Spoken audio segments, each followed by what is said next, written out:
Hello, and welcome back to the end of week review of the trades. I'm going to get straight into it. Obviously, if you haven't seen the previous video where I did the markups of the week, this is a follow-up from that.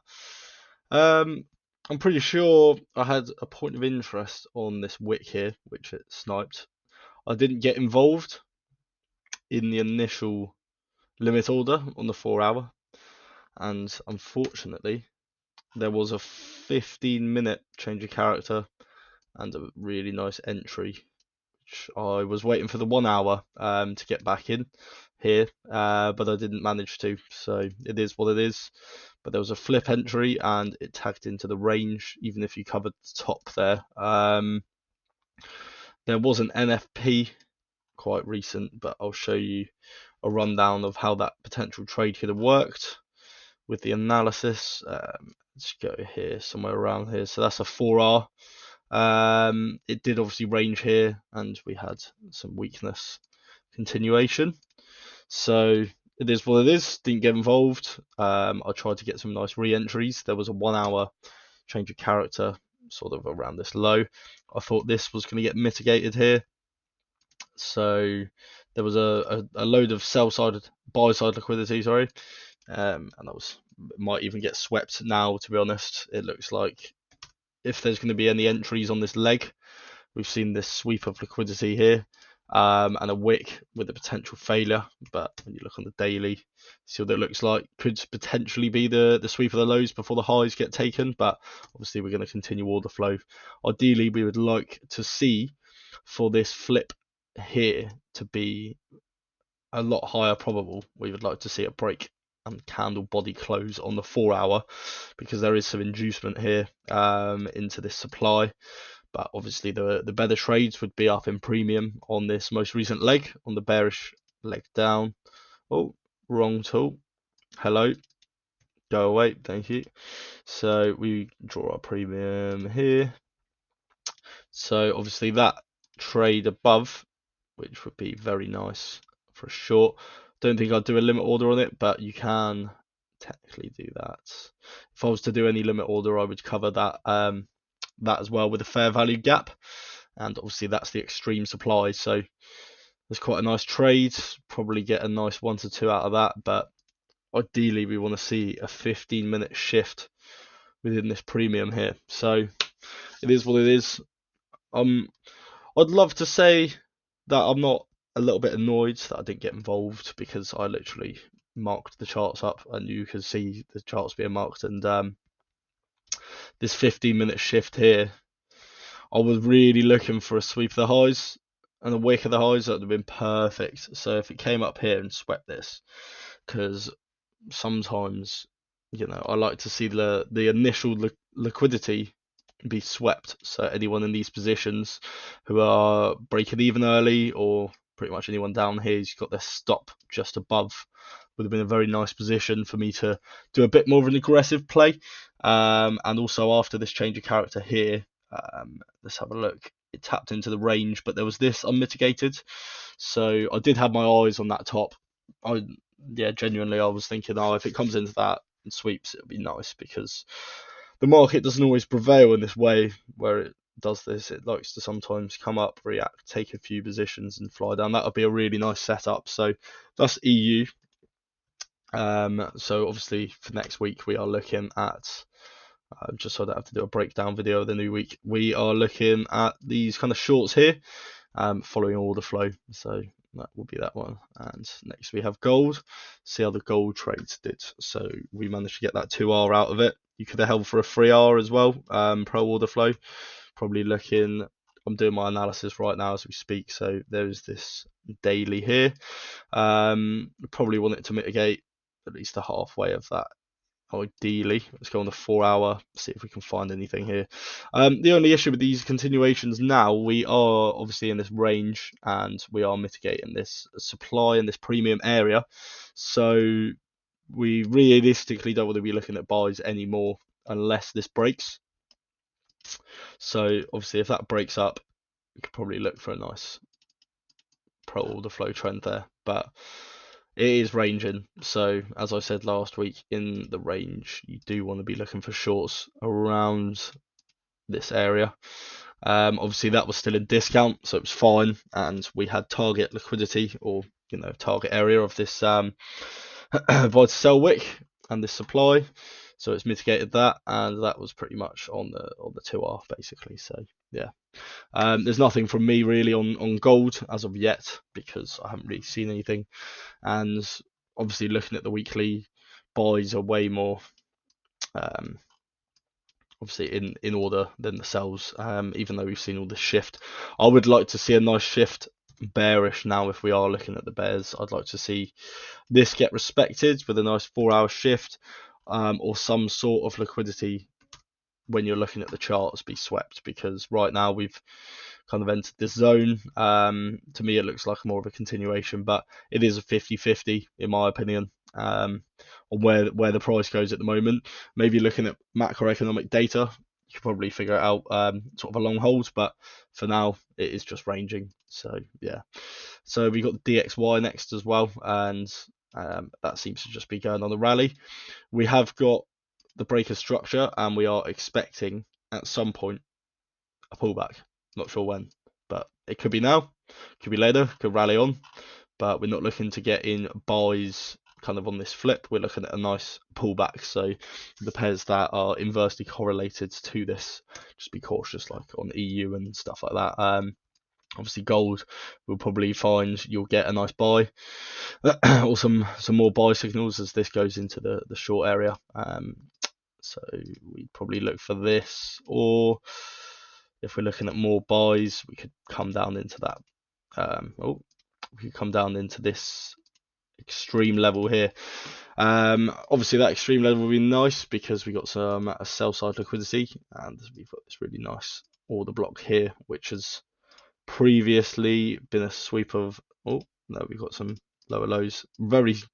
Is that a small sweep? No, it's pretty much just respected it. That's fine. So there's the sweep here of this wick, so we can use that as a nice target for the fuel of the market basically. So let's have a go. Right, so obviously anything that is on the opposite end of the DXY, you do want to be looking at short-term kind of pulls into this area. Obviously we are looking at overall bullish trends on the DXY, and it doesn't seem to be going back at any point. So that's the DXY for you. Let's have a look at AU. I did have a trade on AU, which again I didn't take. It was a nice sort of 1 to 2 here. We had this sweep of liquidity, which it was a nice change of character. And for people that like to trade just chocks alone, we'd have got mashed right here, because realistically, when you look at the weekly, any buyer there that was a chock trader and nothing else should know that that is a low. There's been no break of structure, there's no pullback, nothing like that. You have 2 wicks of failure on this high, so it's a sweep of liquidity. It's filling about the 50% of that fair value gap. I was looking for a nice short up here, even if it tapped into this wick here. I know it's more than 3 candles, but there is that range on the higher time frame, so anything from here would have been a really nice play. But when I was looking at the charts, we saw this signs of failure within this area. We saw some nice wicks, which I used to get stuck in, where I thought, oh, it's a nice wick there, and you'd find a lot of buyers would probably get involved after this wick, thinking they're the top G because they've had their change of character and a sweep of liquidity on the 4-hour, but that's not the case. So obviously when the trade was placed, it was wicking this low, and there was this nice supply here which it tapped into and just flew off.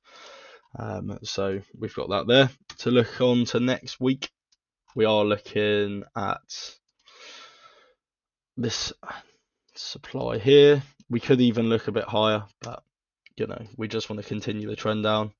We want to see if the 4 hours still aligns. It looks like it still is. There is some nice liquidity there. There's a nice high in this refined extreme. AU likes to go to the extremes quite a lot, so that's why I don't really do these kind of plays, because they are decisionals. On EU, I like decisionals, whereas on AU, I tend to look at extremes because it trends very well and it seems to snipe extreme levels. So you do have this pool of buy side liquidity here for anyone that got involved, and that trade would have been one of them if you are to continue to hold. So what I'd like to see is a pullback, sweep into here, maybe a 15-minute shift or an hourly shift, and to get either a 30 or a 60 pips stop around here. So if we were to do the 60, probably get a nice 1 to 3 there if you really want to stretch it, but ideally 1 to 2. And the next pair, so we've got GBP CAD. That flew away from my order, absolutely not coming back to that whatsoever. We have now got this new leg, so on the daily we can have a look. The only issue with doing shorts now is we're in discount, so probably cards off the table, and it's most likely, I mean, I could bet my chickens that right now, that was a weird phrase, that you can probably buy this and be okay with it. That is valid on the daily if you really want to. So you can even stretch it up to the top. But the only issue with these buys is this could be a demand interaction point due to the weekly. So we've had the weekly sweep, we've had this demand chain go off. So I would actually, instead of doing buys, which they are valid, but we would like to see a failure of this for a higher probability setup of this becoming a area anywhere in here, pretty much just for some shorts. But if it does respect this zone of the 4 hour, I mean, I might get involved, because to me it has mitigated that area here. We've got this sort of supply area.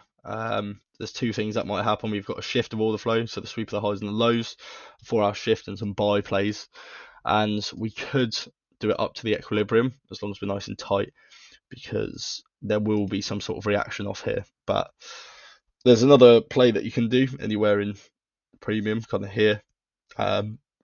This is, I would say it's valid, but I would wait for obviously this low to break before looking at any of these shorts, because basically we've got this nice supply here and it's been unmitigated. There's fair value gap, but it just doesn't seem right now, if that demand respects, for it to go here and flop. That's predicting price. That's not, the markets are not showing us that that's a short until we at least have this break here, or some sort of wick, or some sort of closed candle. That would be the better play. But we can do some trend continuations whilst we're in this area.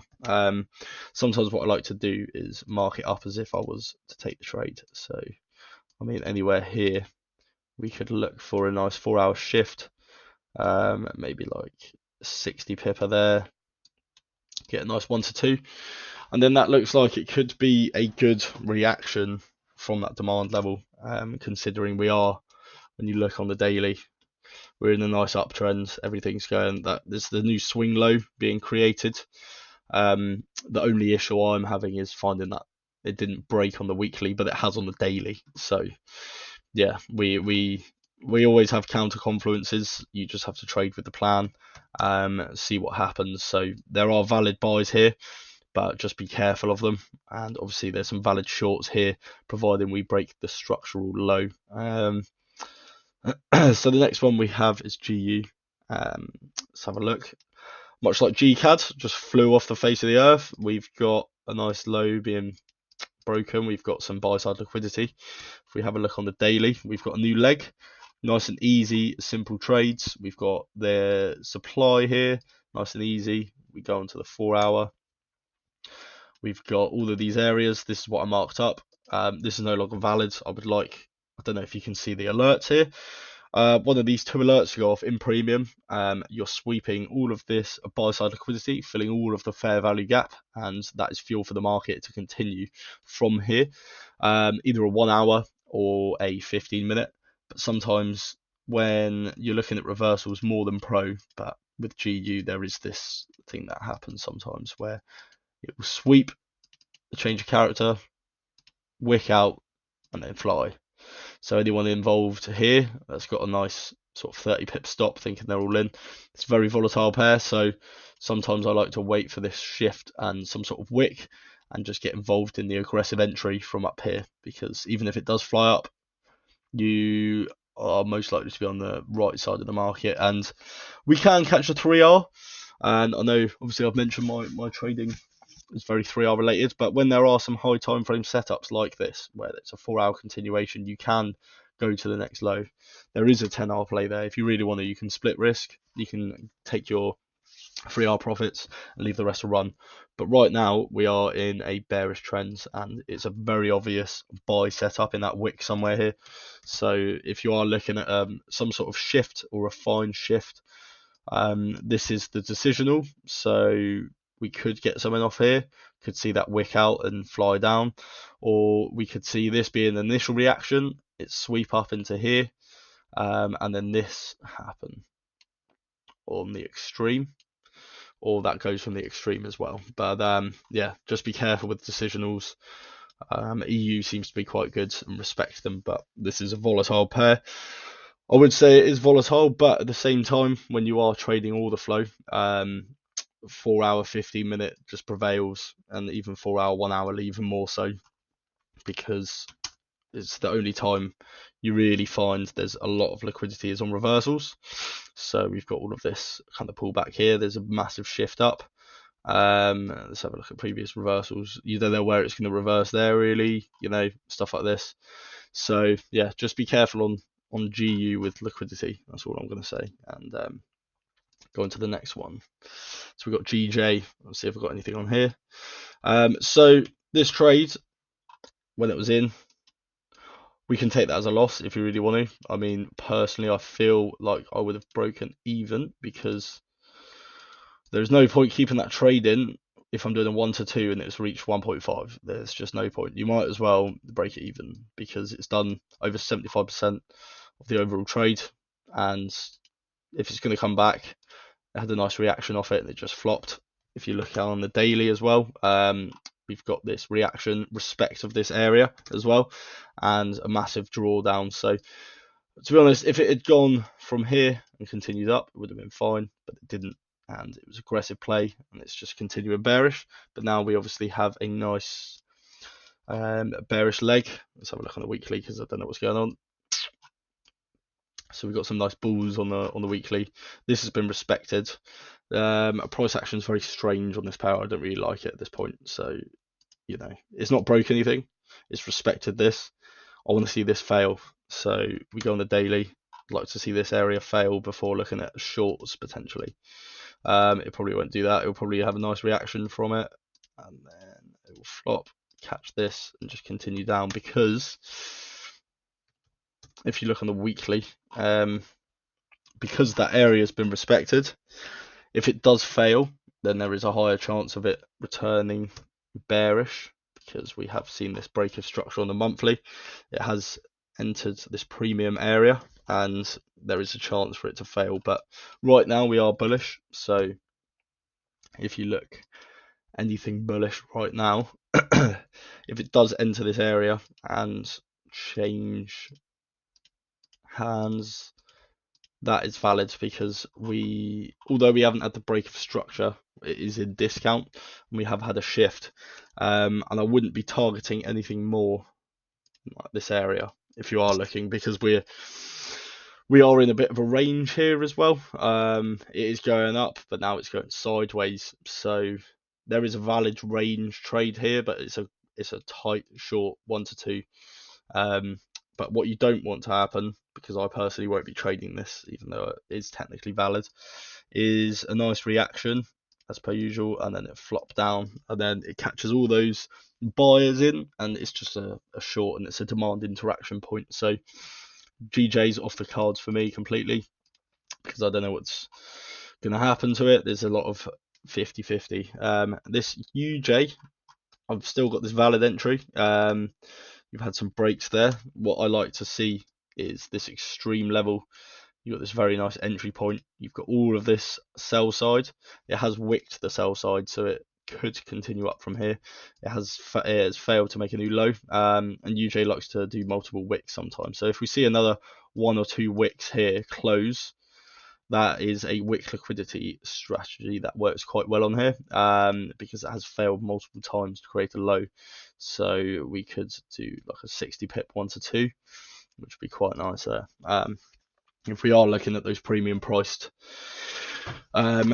continuations, but one of the main issues we've got is this failed to create the high. So now we've got a sweep of the highs and a sweep of the lows, and this is entering in the accumulation range still. So what we do want to see for the higher probable setups is this, all of this fair value gap to be filled. We've had the break overall on the leg, and we have also had the break overall on the daily. So that extreme level would be very nice, and it follows this wick pattern. Let's go on. There's 1, 2 wicks. I'd say there's probably one more wick entry before it starts creating either a sweep liquidity or a failure. So this rules happen throughout my whole trading career. Anything up to kind of 3 touches is okay, and it probably will work. But after that, it can still work, but you've got you now have a liquidity pool, so there's not much point. So yeah, I mean, I haven't just totted up all the trades because I haven't actually took any. It's the 10th of January. That was a very nice trade on EU. That's probably the only one I really would have took, and the one on AU. So I mean, all in all, we probably could have got about 5R out of the week, and the NFP just made this massive drop off, which was very nice. Anyone trading that, happy days. But I don't trade NFP or any news that is red, because this is all good, but sometimes with news it will do that, and you'll get involved in a short, and it will sweep your short position out and then fly off. And then if you're getting in buys with the reaction, it will take you out as well. And it looks good on paper, but when you actually go to trade these things, you lose. Not everyone, but I've had a lot of those, and I'm not going to sit there looking at Jerome Powell or anyone else talk about finance because it bores me. So, talking about currencies at least. I mean, I love trading, but I don't like watching the news, to be honest. I don't really care. So it is what it is. But yeah, thanks for watching if you have watched this at all. If not, doesn't matter. So see you next time.